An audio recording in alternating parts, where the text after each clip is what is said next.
resterez-vous sans rien faire? Seriez-vous indifférent?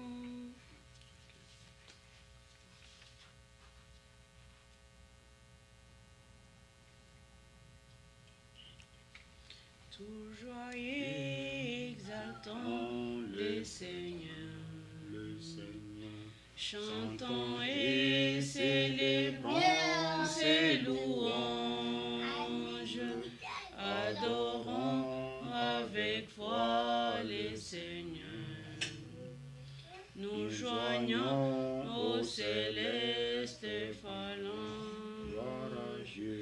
Gloire à Dieu, gloire à Dieu, gloire à Dieu, que ces chants retentissent en tout lieu. Gloire à Dieu, gloire à Dieu, gloire à Dieu, que ces chants retentissent en tout lieu. Dieu dans son incomparable amour, du ciel envoya son Fils unique, et la terre et les cieux dans ce jour s'unissaient pour chanter ces cantiques. Gloire à Dieu, gloire à Dieu, gloire à Dieu, que ces chants retentissent en tout lieu. Gloire à Dieu, gloire à Dieu, gloire à Dieu, que ces chants retentissent en tout lieu. Les châtiments qui produisent la paix, Jésus-Christ l'a subi pour mon âme.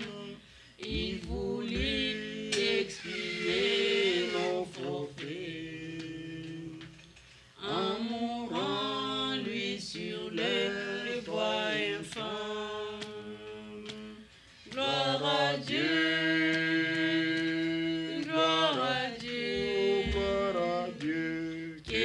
chants retentissent en tout lieu. Gloire à Dieu, gloire à Dieu, gloire à Dieu, que ces chants retentissent en tout lieu. Nous voulons en retour, bon Sauveur, t'aimer par-dessus toute autre chose, former ton amour dans notre cœur, et puis de chacun de nous dispose. Gloire à Dieu, gloire à Dieu, que ces chants retentissent en tout lieu. Gloire à Dieu, gloire à Dieu, que ces chants retentissent en tout lieu.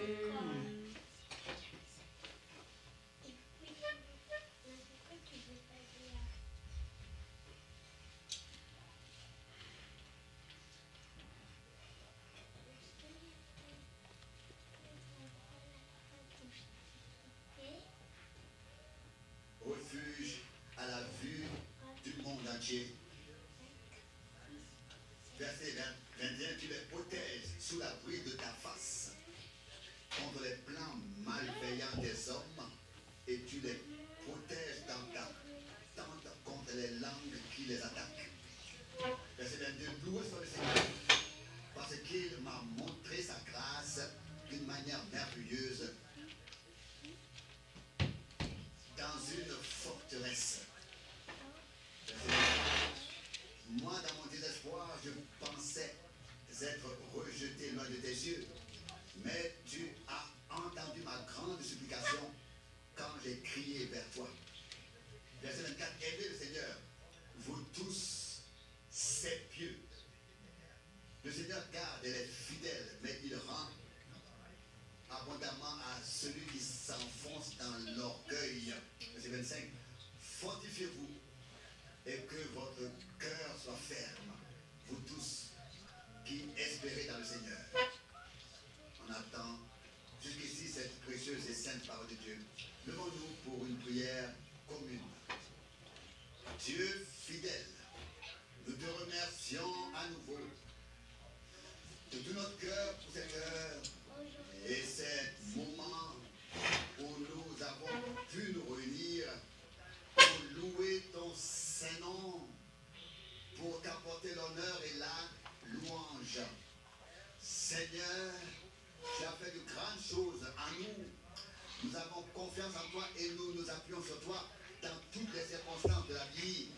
Quelles qu'elles soient, Seigneur, nous levons les yeux vers toi, oh Dieu, car tu as été notre refuge, tu as été notre soutien, tu as été notre aide. Dès le commencement, Seigneur, tu nous protèges des projets malveillants de l'homme. Seigneur, nous te remercions, nous t'adorons en cette heure du soir et louons ta grâce. Nous te demandons ta présence. Ce soir encore, continue à nous parler, Seigneur. Parle-nous, Seigneur, par ta parole, précieuse et sainte, afin que nous tenions fermes, attachés à ta parole, ô Seigneur, et que nous disions oui et amen, Seigneur. Aide-nous, aide-moi, aide-nous tous, enlève de ma vie, de notre vie, à tous et du milieu de nous, ô Dieu, tout ce qui ne t'est pas agréable. Seigneur, nous t'adorons et nous glorifions ton nom merveilleux. Accorde ta grâce à mon frère, tandis qu'il nous apporte ta parole. Seigneur, et bénis-nous tous qui écoutons. Accorde-nous ta grâce. Seigneur, sois avec nous. Nous te le demandons au nom de Jésus. Amen. Amen. Nous nous asseyons. Remercier soit le Seigneur pour le privilège que nous avons d'être ici. Nous avons déjà été bénis par les chants, par les cantiques que nous avons chantés ensemble, et aussi par ce que nous avons entendu. La pensée m'est venue quand il a été dit que le soleil perdrait son éclat, pour reprendre mes termes, mais à ce moment-là, à ce temps-là, le soleil de la justice se lèvera avec le salut et la guérison sous ses ailes pour tous ceux qui lui ont fait confiance. Amen. Ce sont des comparaisons merveilleuses qui réjouissent le cœur lorsque nous nous rappelons la parole de Dieu. J'ai très à cœur que Dieu soit rétabli dans ses droits avec nous, que chacune de ses paroles soit confirmée comme vraie.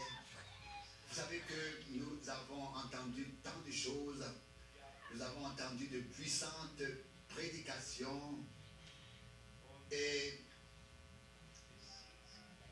notre cœur aspire à faire l'expérience de ces choses avec Dieu. Nous avons écrit ici en haut, Hébreux 13, 8, Jésus-Christ est le même, hier, aujourd'hui et le même, éternellement.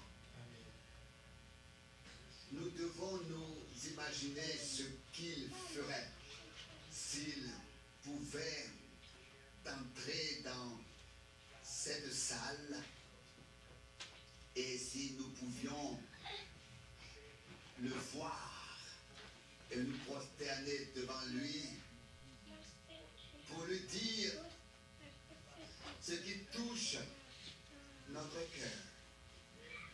Nous n'aurions certainement pas sans souhait, mais une préoccupation qui nous tient particulièrement à cœur.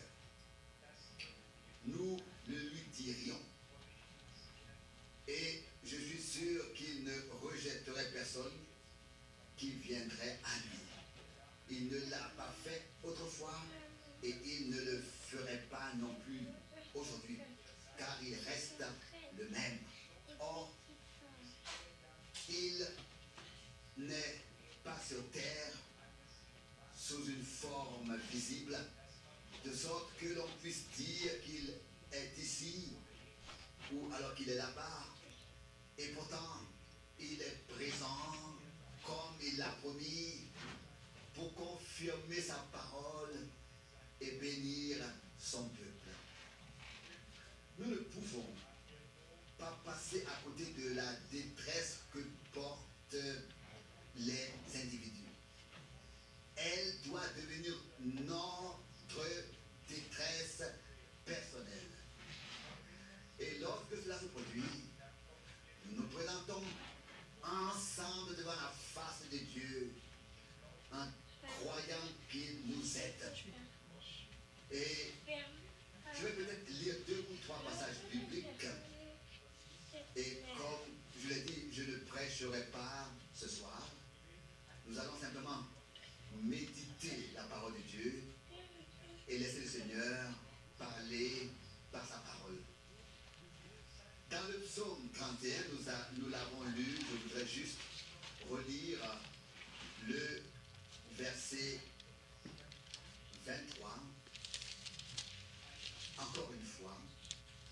Mais dans mon désespoir, je pensais être rejeté. Psaume 31, verset 23. Rejeté loin de tes yeux. Mais tu as entendu ma grande supplication quand j'ai crié vers toi. Il y a des situations où nous devons simplement crier à Dieu pour qu'il nous entende, nous exauce et nous aide et puisse nous aider.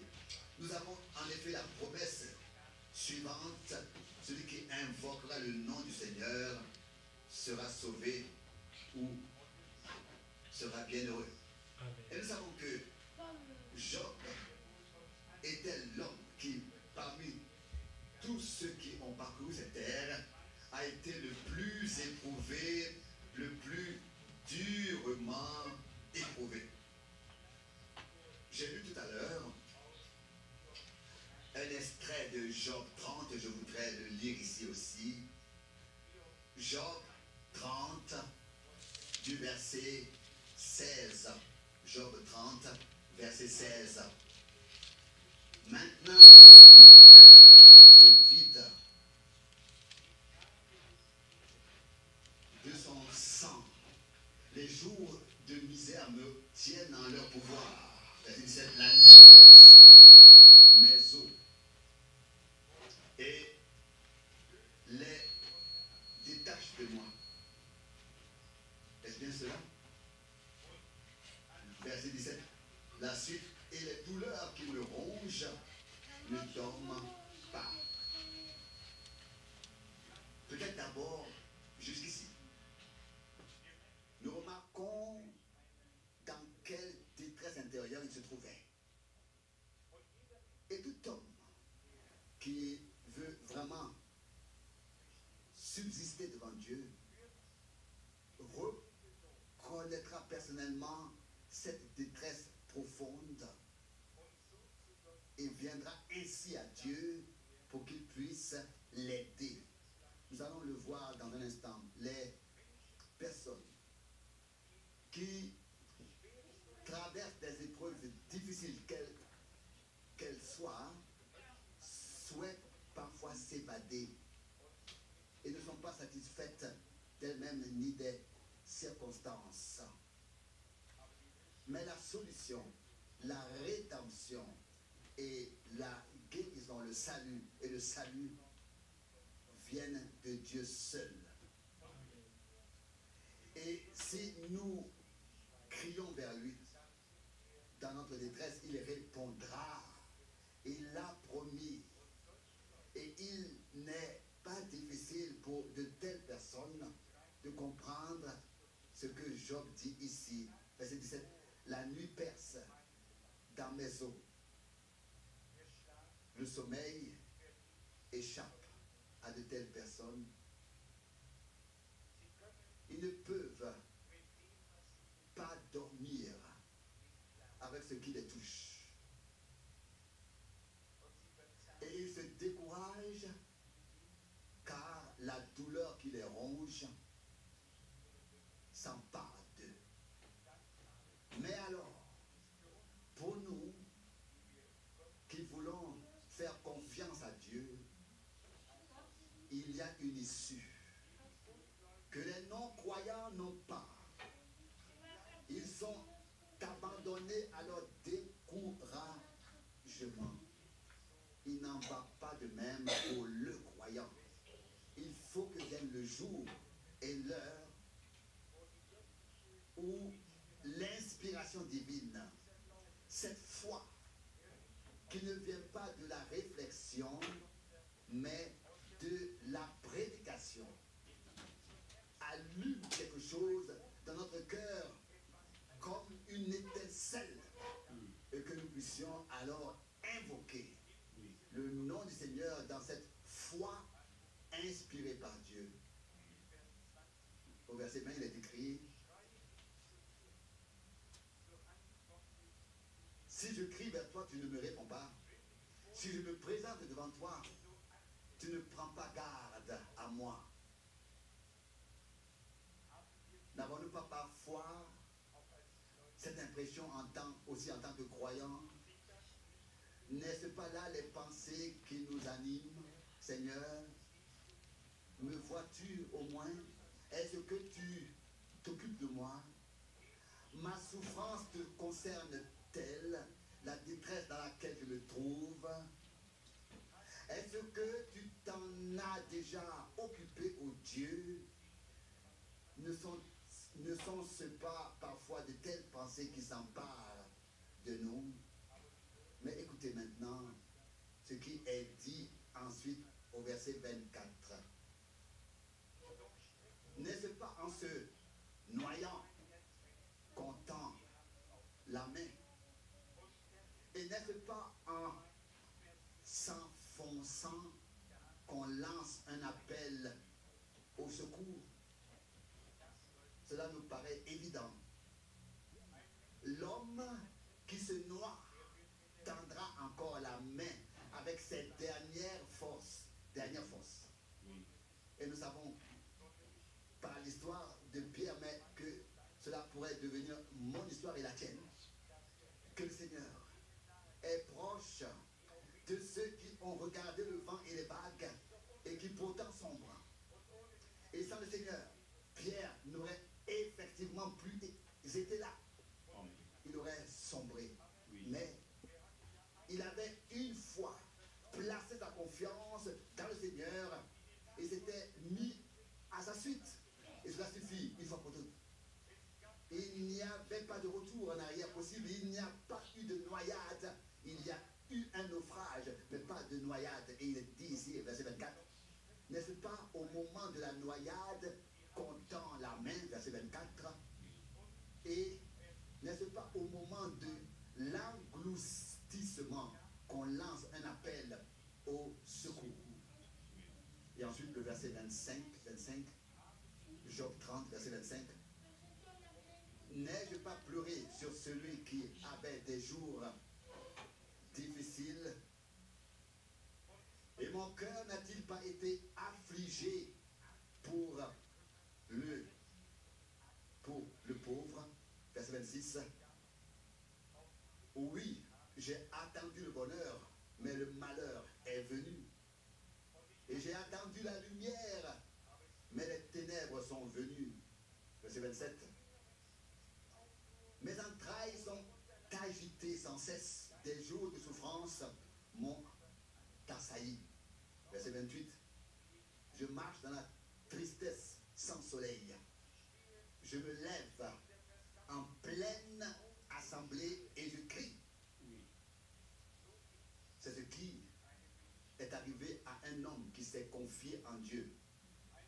Un homme à qui le Seigneur a rendu témoignage au début de ces chapitres. Je veux dire directement au début de l'histoire de Job. Aucun autre homme sur terre n'est aussi Dieu aussi juste et aussi ennemi du mal que Job. Que Job. Et pourtant, une telle détresse intérieure. Il attendait la lumière et les ténèbres sont venues. Il attendait le bien, le mal est venu. Le salut vint le malheur. Tout semblait être sans dessus dessous.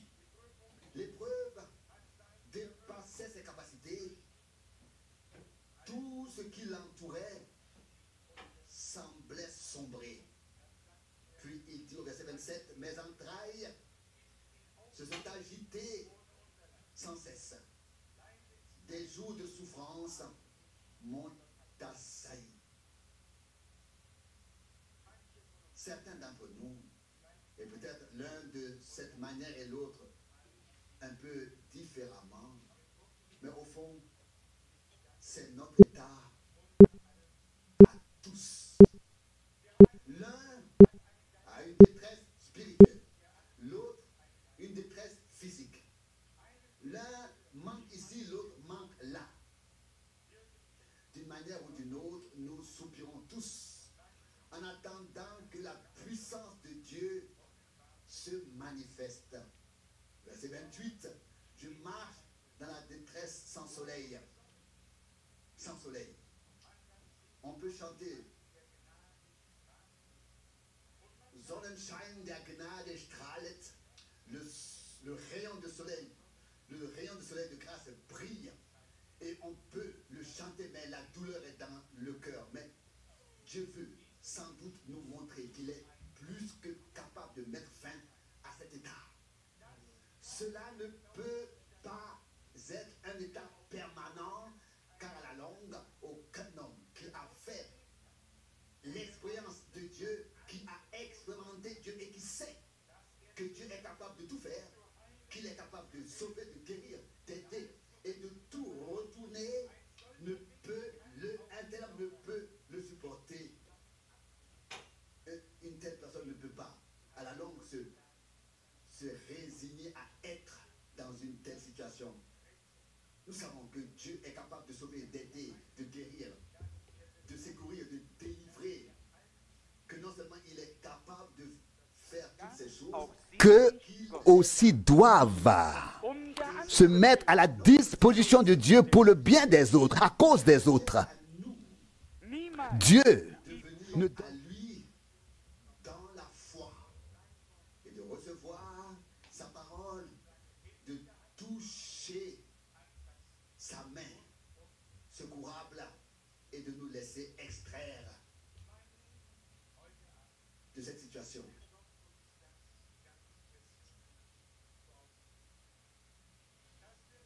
Je veux dire que ce soir, Dieu veut nous montrer cela de manière très personnelle, que nous ne pensons pas seulement à des hommes, dans ce cas à Job ou dans celui déjà mentionné à Pierre ou à d'autres exemples, mais que nous pourrions saisir dans la foi que Dieu veut aujourd'hui confirmer sa parole et révéler sa puissance en toi et en moi, oui, en nous. Si ici, l'homme de Dieu s'est exclamé, verset 28, en deuil, je marche sans soleil, je me lève en bénis, pleine assemblée, comme Paul l'écrit aux Corinthiens, à chacun. et je crie. C'est tout de même quelque chose qui l'a tellement saisi intérieurement qu'il ne pouvait plus le supporter. Et je crois que nous avons le droit de prendre ce passage biblique très au sérieux. Chez lui, il a pu se disputer avec Dieu et avec les amis qui lui rendaient visite, parler, être dans la tourmente, une question donnée toujours une réponse et ainsi de suite. Mais ici, il nous fait savoir ce qu'il a fait dans l'assemblée. Dans l'assemblée, il a crié vers Dieu. Là, il n'y a plus eu de va-et-vient, mais il a invoqué le nom du Seigneur. Et c'est là que l'aide est venue. C'est ce que nous voulons souligner ce soir. Souligner ce soir. Verset 28. Dans la tristesse, je marche sans soleil. Je me lève dans l'assemblée rassemblée et je crie. Nous avons le droit, chacun de nous, que même si nous sommes chez nous, découragés, et parfois plus que cela, que nous comprenions, lorsque nous nous réunissons, Dieu nous parle par sa parole et fait tomber la foi dans notre cœur, de sorte que nous sommes édifiés dans la présence de Dieu et que le Seigneur peut nous exaucer, oui, qu'il peut nous aider et qu'il peut bénir, guérir et délivrer. Dans un instant, je vais lire un autre passage de l'évangile de Matthieu, mais avant de le faire, je voudrais lire un seul passage de la prédication de frère Branham à la page 10 sur le thème de l'ordre de l'Église. On peut lire ici, citation. Supposons cependant que quelqu'un vienne et dise, je ne peux pas percer. Quelle en est la raison?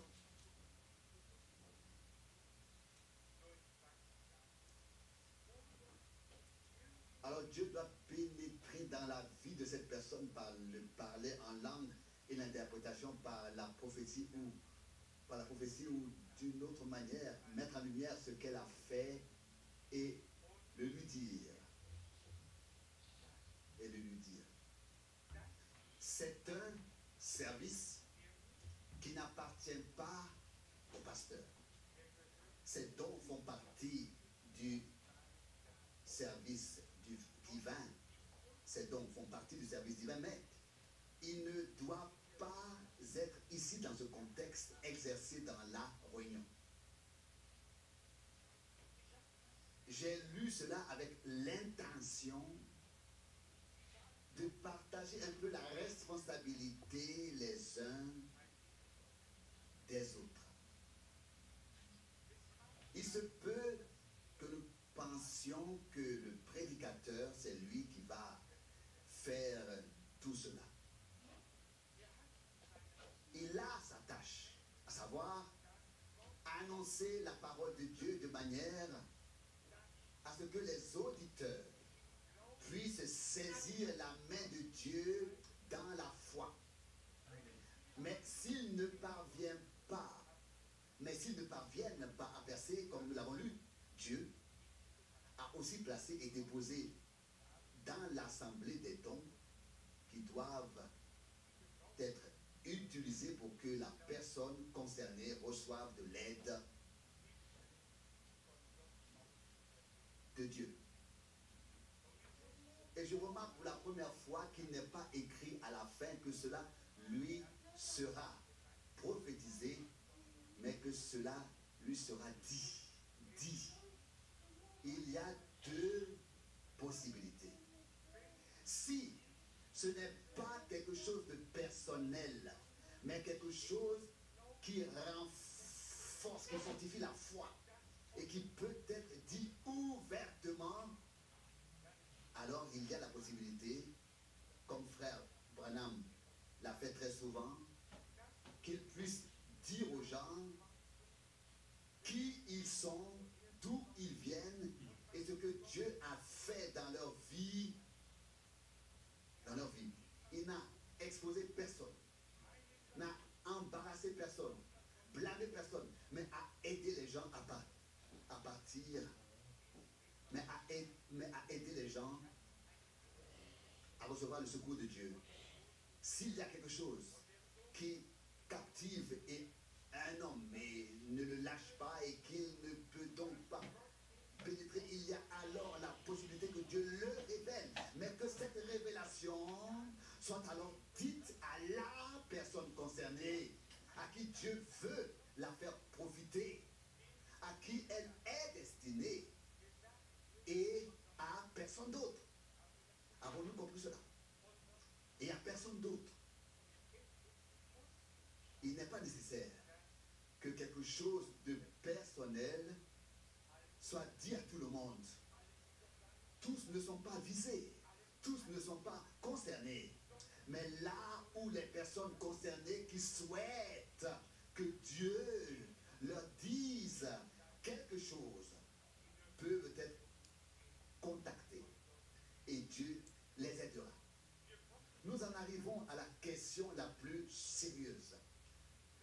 Parmi tous ceux qui ont été baptisés du Saint-Esprit, lesquels ont réfléchi au fait que aussi doivent se mettre à la disposition de Dieu pour le bien des autres, à cause des autres. Dieu ne donne jamais de dons et de bénédictions pour que nous nous sentions à l'aise, mais toujours pour l'édification du corps de l'Église et pour que tous soient bénis, comme Paul l'écrit aux Corinthiens. À chacun est donné la révélation de l'Esprit pour le bien commun. 1 Corinthiens 12, verset 7. Ici, il nous est clairement dit, supposons cependant que quelqu'un vienne et dise, je ne peux pas pénétrer, quelle en est la raison? Eh bien, si quelqu'un dit cela, et c'est bien ce qu'il dit dans le désespoir, c'est bien ce qu'il dit dans le désespoir de son âme, je ne peux pas percer, que se passe-t-il ensuite? Que nous disions simplement, je suis désolé, nous regrettons cette situation, ou que nous haussions les épaules et pensions, bon, nous sommes tous aussi désemparés les uns que les autres. Cela ne peut pas durer ainsi. Cela ne peut pas rester ainsi. Avec l'aide de Dieu, cela doit changer. Chacun a son service. Mais le service est toujours pour les autres. Un homme ne peut pas s'aider lui-même. Il n'y a pas de croyant qui puisse s'aider lui-même. L'aide vient toujours de Dieu.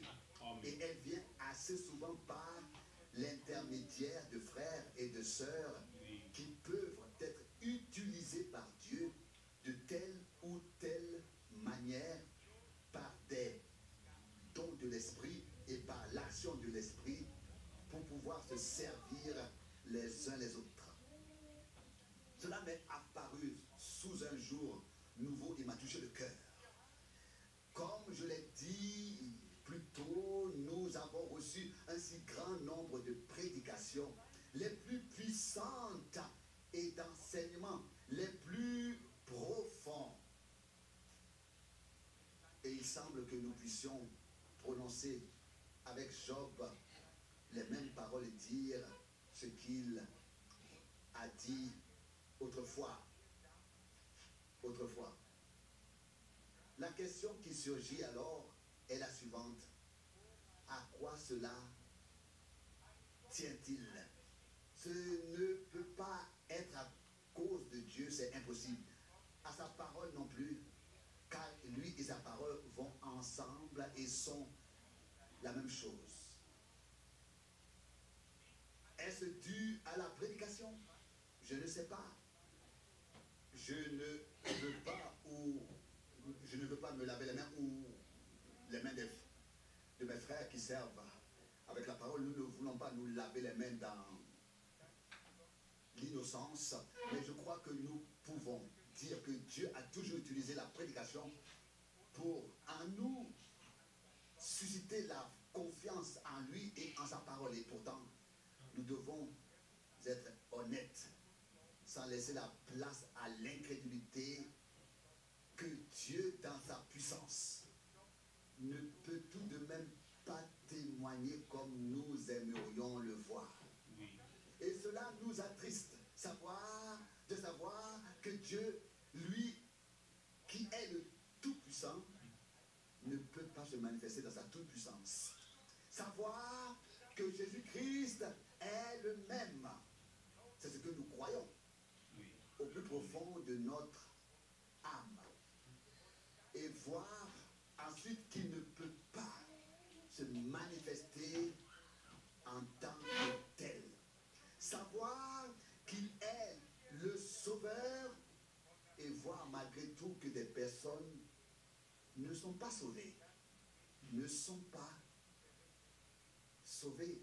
Savoir qu'il est celui qui délivre et de voir enregistrer que des personnes ne sont pas libérées, ne sont pas délivrées. Savoir qu'il est celui qui guérit et de voir constater que des hommes ne sont pas guéris sous l'écoute de sa parole. C'est un bilan que nous dressons dans la sincérité de notre cœur. Mais nous ne nous arrêtons pas là. Oui. Nous disons, Seigneur, notre Dieu, nous voulons dans la foi en toi et en ta parole porter et assumer ensemble la responsabilité afin que tu puisses te manifester comme tu l'as dit dans ta parole. Job a fait écrire ici, où Dieu a fait écrire ce qu'il a dit, verset 20, si je crie vers toi, tu ne me réponds pas. Si je me présente devant toi, tu ne prends pas garde à moi. Job 30, verset 20. Nous avons lu ici dans le sermon de Frère Branham, si quelqu'un n'arrive pas à percer et ne sait pas à quoi cela est dû, et cela existe vraiment. Que des gens fouillent toute leur vie et y réfléchissent pour ne pas utiliser le mot ruminer ou y remuer, pour trouver quelque chose. Et je vous garantis qu'ils trouveront tout sauf la cause réelle. Ils vont écrire tout un registre et il y en a suffisamment.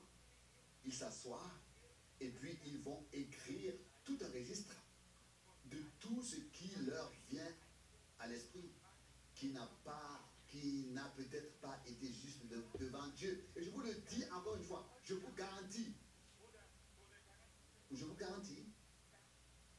que dans toute la liste, et s'ils ont trouvé 101 choses, il n'y a pas dans les 101 choses ce sur quoi le diable fait valoir ses droits.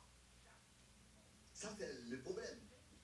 C'est la détresse. Et c'est pourquoi Dieu veut révéler et aider par l'Esprit. Car il a annoncé le secours. Et ce qu'il a promis, il le tiendra certainement.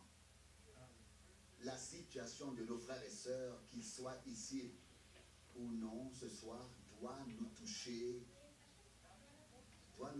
au cœur.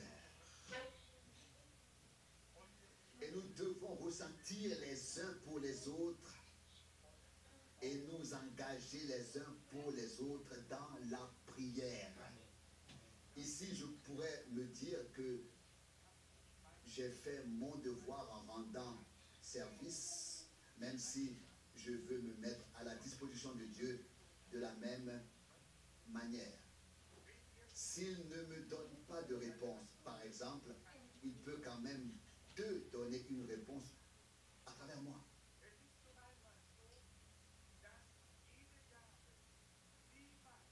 Car il se trouve que tout don n'est jamais destiné à un usage personnel. Chaque don et chaque service que Dieu a placé et établi dans l'assemblée est toujours destiné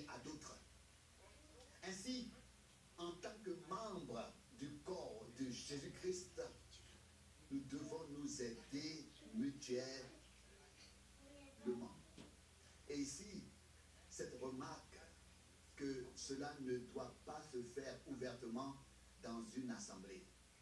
Nous sommes entre nous.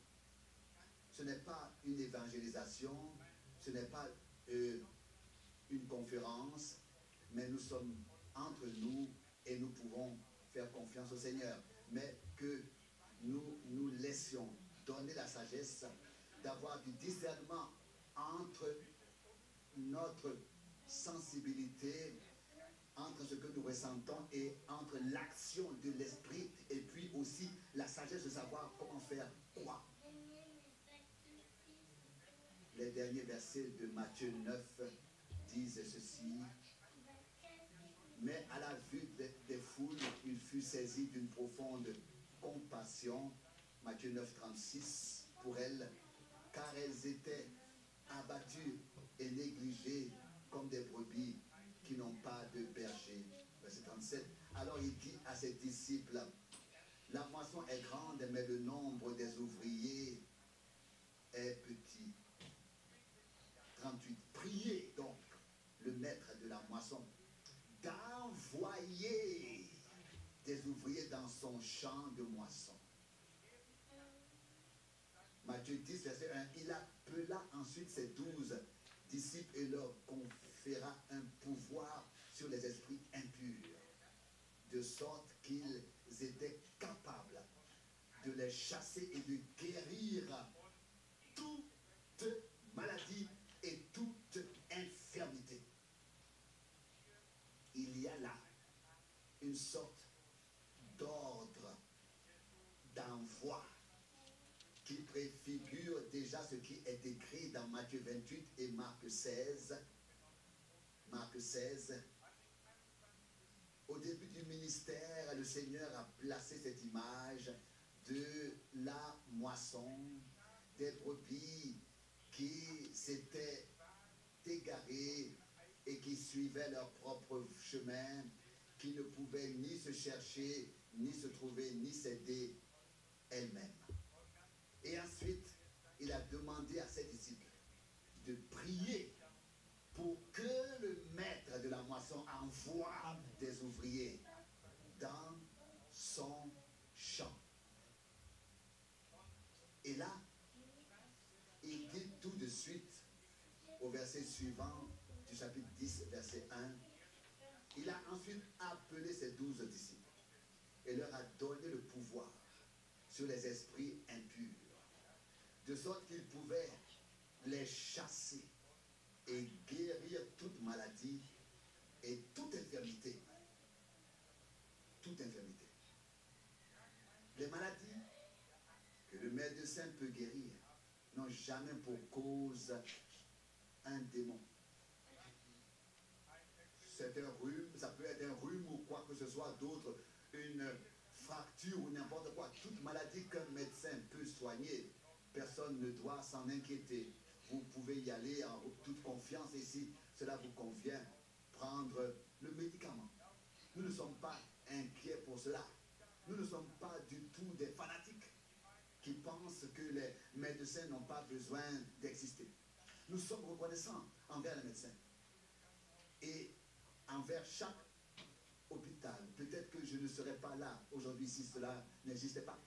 Mais nous parlons aujourd'hui de ce que les hommes ne sont pas capables de faire. Quand le médecin secoue la tête et dit, chère madame, cher monsieur, je suis à bout. Voyez comment vous pouvez vous en sortir. Je n'ai pas de remède et je ne peux pas vous aider. Puis vient tout de même le moment où nous devons assumer notre tâche et nous souvenir du grand médecin qui a guéri tout le monde sans avoir ouvert de cabinet. En lien avec la prédication de l'évangile, les démons ont été chassés et les malades ont été guéris. Quand le Seigneur chassait les esprits sourds, les gens entendaient. C'est vrai ou pas? Alors, s'il vous plaît, pas de fanatisme. Toute personne médecin peut encore s'occuper. Qu'il remercie Dieu de ne pas en avoir une dont le médecin ne peut pas s'occuper. Oui. C'est comme ça. C'est comme ça. Sérieusement, nous sommes entre nous ce soir. Les choses que le médecin peut encore gérer, nous n'avons pas vraiment besoin de prier pour ces choses, pour elle ici. Et j'ai beaucoup de mal lorsque quelqu'un vient me dire j'ai un rhume. Je pourrais presque dire moi aussi. Et c'est tout. Et si quelqu'un vient et dit j'ai un rhume, je pourrais lui dire je l'ai déjà eu aussi. Ce n'est pas la question. Il s'agit vraiment, très réellement, de signes et de miracles, de guérison, qui laissent le médecin dans l'étonnement. Là où tout le latin, et vous savez bien qu'il parle de toute façon le latin, n'est-ce pas? Et là où tout le latin est à bout de souffle, et où nous n'avons plus d'autre chemin que celui qui mène à Dieu, alors nous devrions l'emprunter mais dans la foi et dire Seigneur, tu as établi le royaume de Dieu sur la terre, tu en as fait le commencement par ton ministère et tu as établi ton église pour pouvoir continuer à agir par elle. Et notre Seigneur dit ceci, comme le Père m'a envoyé, moi aussi je vous envoie. Les œuvres, Jean 20, 21, les œuvres que j'ai faites, vous les ferez aussi, car je vais au Père. Jean 14, verset 12. Nous devons faire face à cette tâche divine. Se contenter de dire, oh, je suis désolé, le médecin peut le faire aussi, la voisine peut le faire aussi, les collègues de travail peuvent le faire aussi, tout le monde peut le dire. Mais nous devons apporter la réponse de Dieu, avec l'aide de Dieu, dans chaque situation. Oui.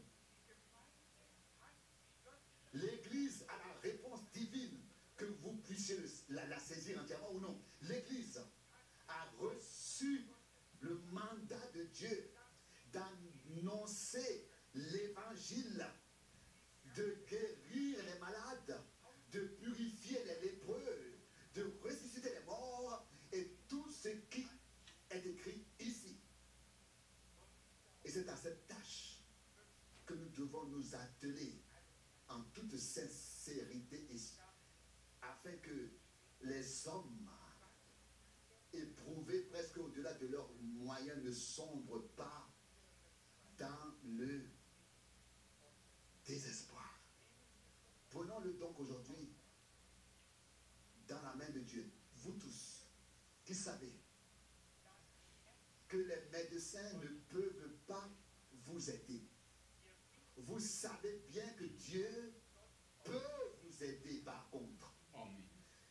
Et c'est pourquoi nous pouvons venir à lui en toute confiance. Dites donc où il aurait échoué une fois. Dites où il aurait dit une fois qu'il en soit ainsi et qu'il n'aurait pas été ainsi.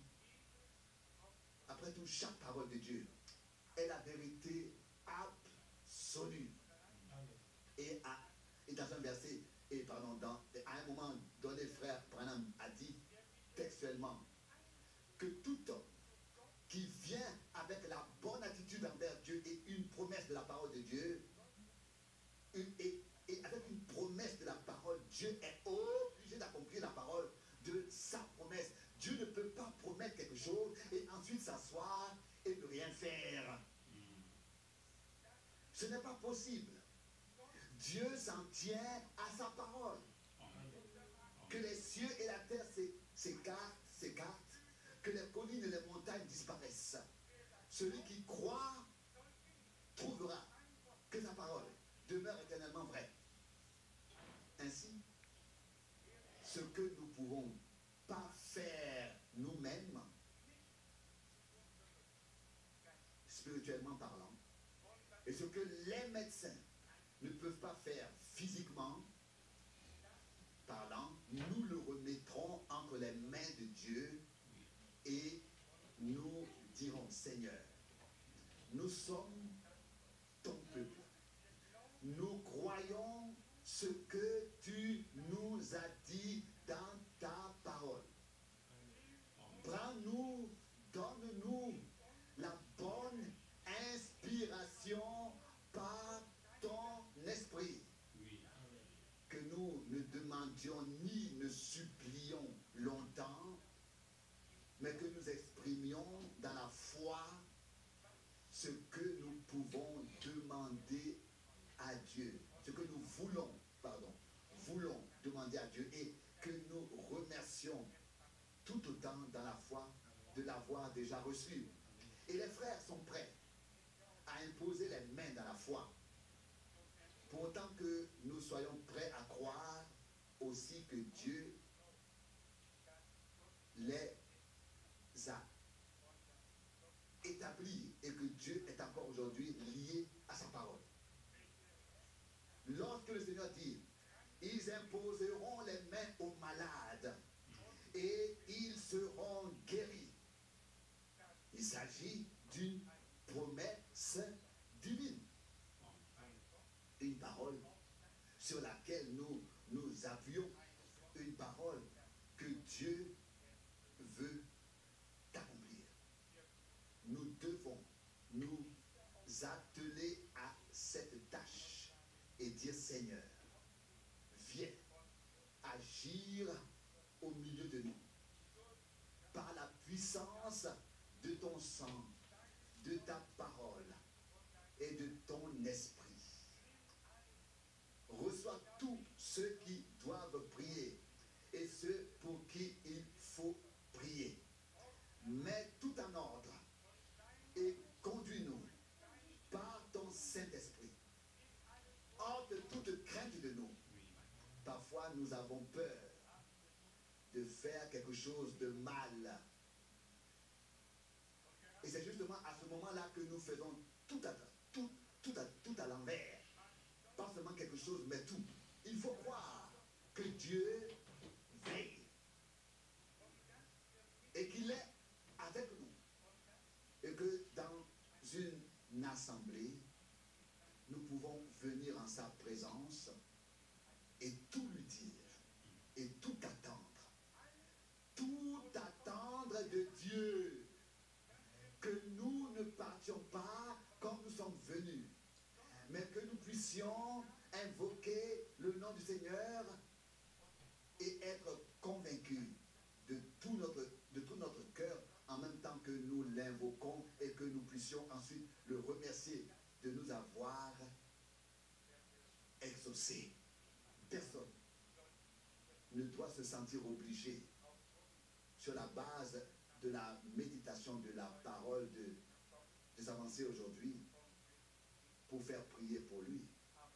Mais si quelqu'un a été inspiré par l'esprit sans avoir encore besoin de réfléchir, celui qui a encore besoin de temps pour réfléchir, son heure n'est pas encore venue de prier. Il faut, comme nous l'avons déjà dit, qu'une étincelle divine se soit allumée. Et alors, Dieu ne peut faire autrement que d'honorer la foi de ceux qui viennent à lui. S'il arrivait que quelqu'un n'en finisse pas tout seul, qu'il ait passé toute sa vie à la moulinette et qu'il ne sache plus où donner de la tête, tu auras alors le droit, cher enfant de Dieu, de lui dire, Seigneur,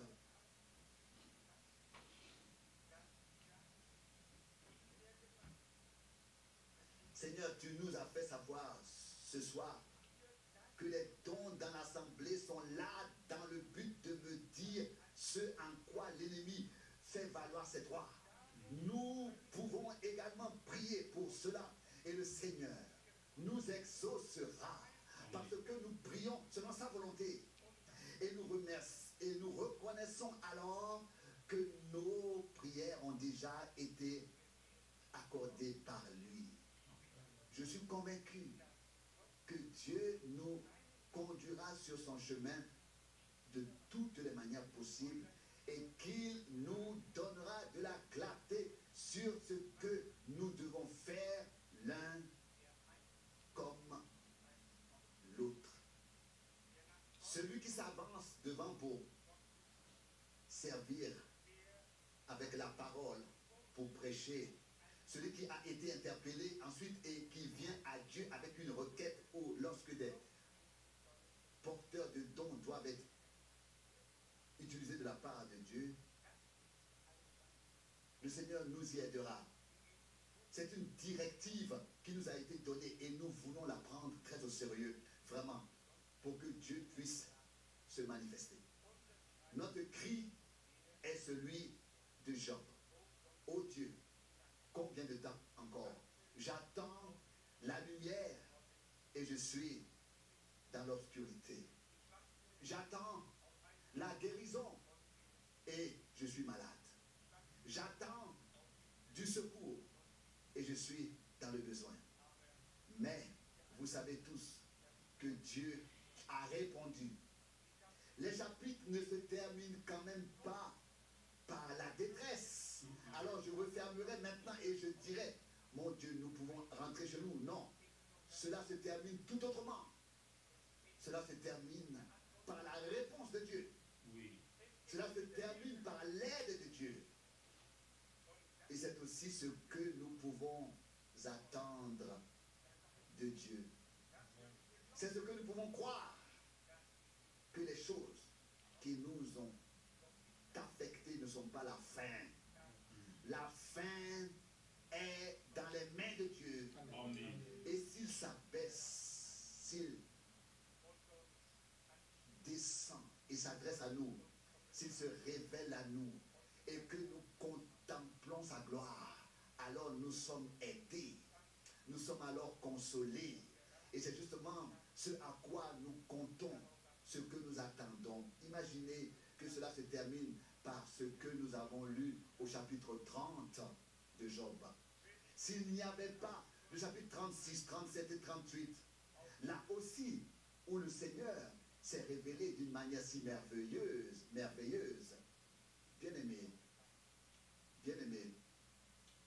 le cri de détresse du peuple de Dieu parvient tout de même jusqu'à son trône. Et il faut bien qu'un jour, une fois, sonne l'heure de Dieu où la réponse nous parviendra de son sanctuaire. Est-ce aujourd'hui que Dieu nous l'accorde? Par grâce. Amen. Levons-nous et prions. Père Céleste, de tout cœur, nous te remercions ce soir pour ta sainte parole. Seigneur, il est écrit que tu as chassé les démons par la parole. Tu as parlé. Et cela a été fait. Tu as ordonné. Et cela a été fait. Seigneur, donne-nous la foi que nous n'avons pas besoin de faire quoi que ce soit par nous-mêmes.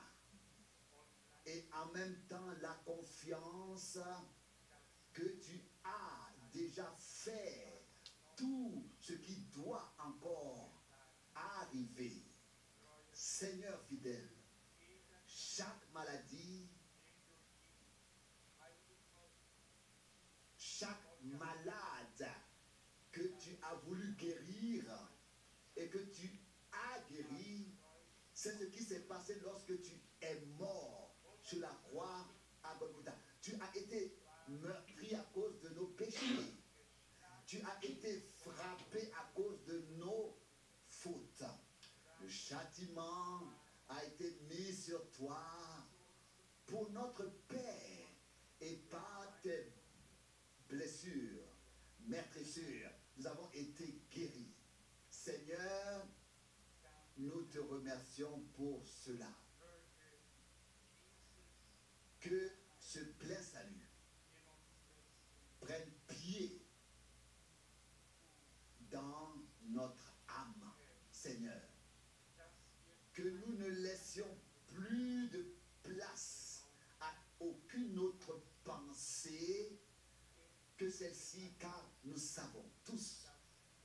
notre Sauveur, notre Rédempteur est vivant.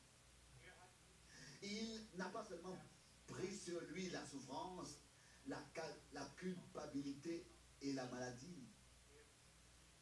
Il est mort, a versé son sang, est descendu en enfer, a vaincu toute la puissance du diable et même la mort, et est ressuscité le troisième jour. Seigneur, nous nous remettons à toi. Nous sommes si maladroits pour nous mettre à ta disposition. Seigneur, je te prie de m'aider et de nous aider tous. Je te remercie. Les jours de tourment sont comptés. Oh Dieu, tu vas confirmer ta parole d'une manière incomparable. Seigneur, nous ne pouvons faire autrement que de te croire de tout notre cœur. Sauveur bien-aimé, toi, le Rédempteur, tu nous as tant aimés si profondément et si ardemment, et tu nous as rachetés à prix d'or, à un prix précieux. Nous sommes maintenant la troupe rachetée avec beaucoup d'autres sur toute la terre. Sauveur fidèle, ne permets plus que nous restions maladroits, que nous hésitions et que nous soyons hésitants. Rends-nous courageux sous la proclamation de ta parole et donne-nous la foi pour agir sur la base des Écritures afin de voir ton bras manifesté. Seigneur, ce que nous avons contemplé aujourd'hui, fais-le devenir vrai parmi nous par grâce. Viens à ton droit. Oh, je te loue et te remercie pour ta grâce et ta fidélité. Seigneur, donne-nous une compassion profonde les uns pour les autres, afin que nous puissions porter les fardeaux les uns des autres pour accomplir la loi du Christ. Sauveur, je prie tout particulièrement pour de tels cas et pour de tels cas ce soir, où des personnes sont dans une détresse intérieure et ne peuvent pas s'aider elles-mêmes et ne peuvent pas non plus attendre d'aide de la part des médecins, Oh Dieu, puisse-t-il leur arriver de venir à toi dans la foi, par la foi, et de vivre ton salut, ta délivrance et ta guérison. Oh Dieu, nous croyons que tu es le même. Et nous croyons que là où l'on croit vraiment, tu témoignes que tu es le même. Conformément à ta parole, Seigneur bien-aimé, fais que nous soyons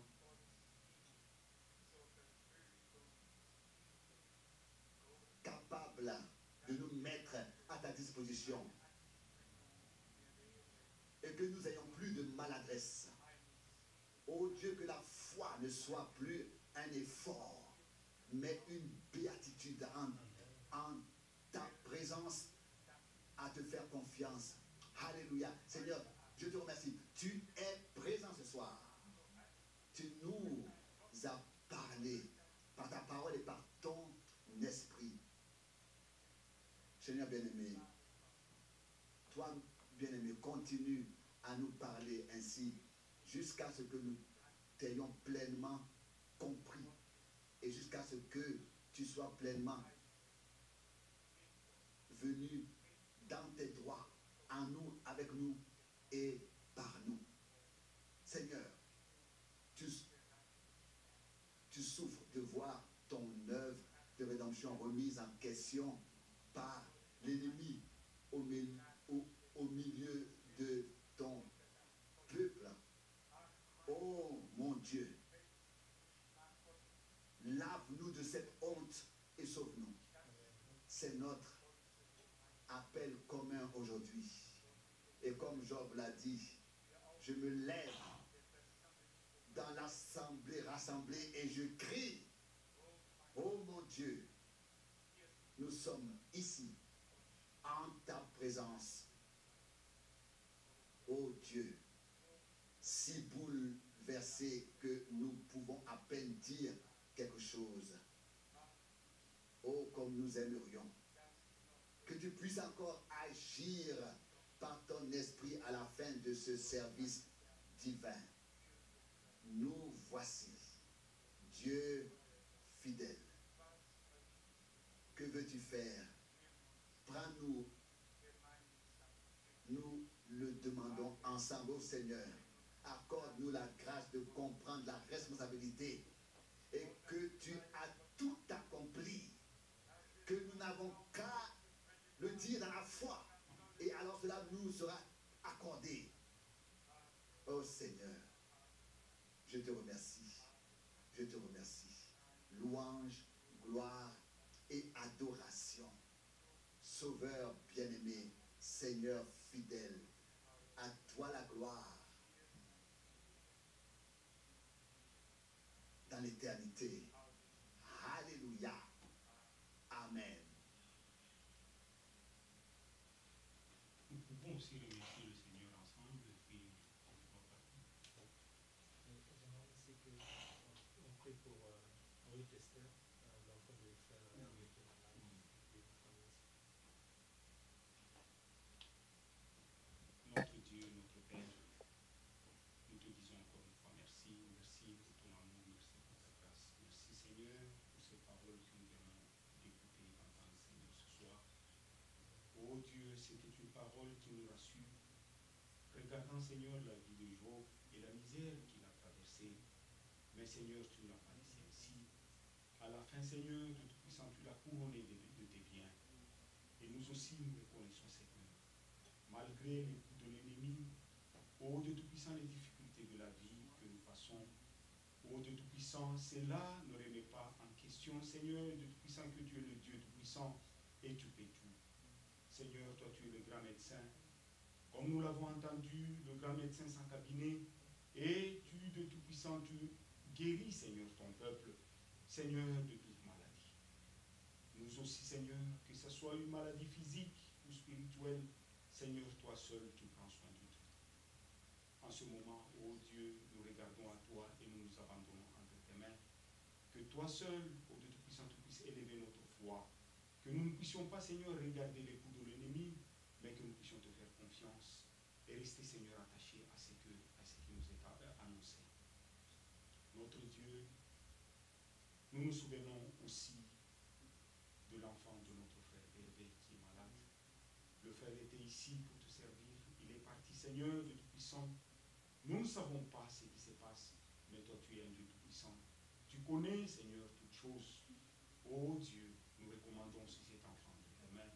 Et dans ta main puissante, et Dieu Tout-Puissant apporte la guérison au nom de Jésus-Christ. Seigneur, merci. Merci pour ce rassemblement de ce soir. Merci pour ta parole. Alors que nous voulons sortir de ce lieu, Seigneur, nous voulons rester, Seigneur, dans la méditation de ta parole. Et que, Seigneur, Dieu Tout-Puissant, la confiance au Dieu Tout-Puissant qu'apporte la parole, au Dieu Tout-Puissant soit aussi notre part. Merci